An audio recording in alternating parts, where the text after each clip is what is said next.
और अगली खबर टीकमगढ़ की, जहां बांध सुजारा बांध के 7 गेट खोले गए हैं और बताया जा रहा है कि धसान नदी के पानी से जो जलस्तर है वो बढ़ता जा रहा है और ऐसे में गेट खोल करके पानी को रिलीज किया जा रहा है, निकाला जा रहा है।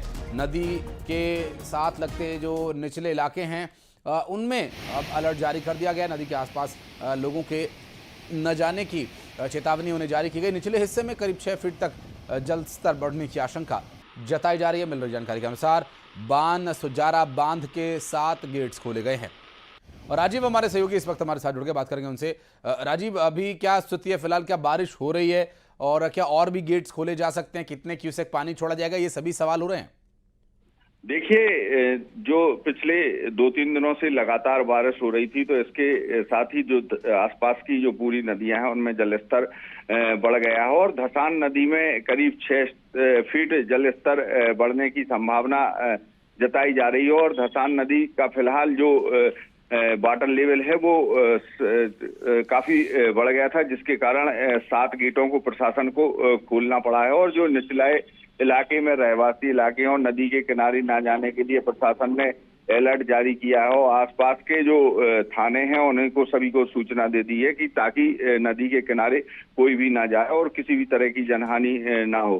तो जो पहली बार इस मौसम में जो बांध सुजारा डैम है उसके 7 गेट खोले गए हैं, क्योंकि नदी में जो धसान नदी है उसमें जलस्तर अब लगातार तेजी से बढ़ रहा है, क्योंकि जो ऊंचे वाले इलाके हैं वहां से सिमट कर पानी लगातार फ्लो आ रहा है, जिसके कारण अब तेजी से जलस्तर और बढ़ने की संभावना है, जिसको लेकर अब प्रशासन ने अलर्ट जारी किया हुआ है। बहुत शुक्रिया आपका इस पूरे मामले पर जानकारी देने के लिए राजीव।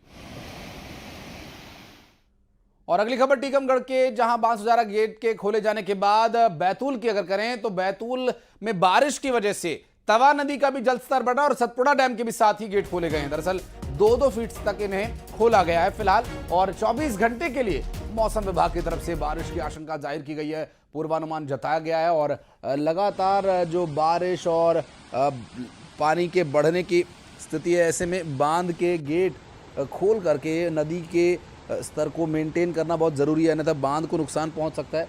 ऐसे में इस लगातार हो रही बारिश का जो असर है वो डैम पर न पड़े, इसके लिए पानी निकासी के लिए गेटों को खोलना पड़ रहा है।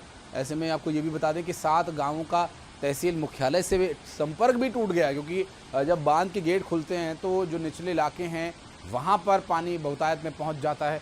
ऐसे में निचले इलाकों में बाढ़ को लेकर अलर्ट भी जारी किया गया है, लेकिन इस बीच जानकारी ये मिल रही है कि जो निचले इलाके हैं उनका संपर्क फिलहाल तहसील मुख्यालय से नहीं हो पाएगा, क्योंकि आवागमन का जो रास्ता है वो बाधित है पानी अधिक होने की वजह से।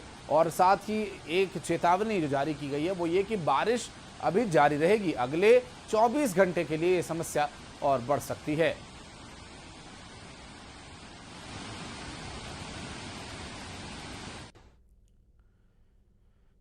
और रायसेन बेगमगंज इलाके में लगातार बारिश हो रही है। स्कूल से घर लौटते समय सड़क पर पानी का तेज बहाव हो जाने की वजह से पैर फिसलते ही पानी के बहाव में एक छात्र बहने लगा।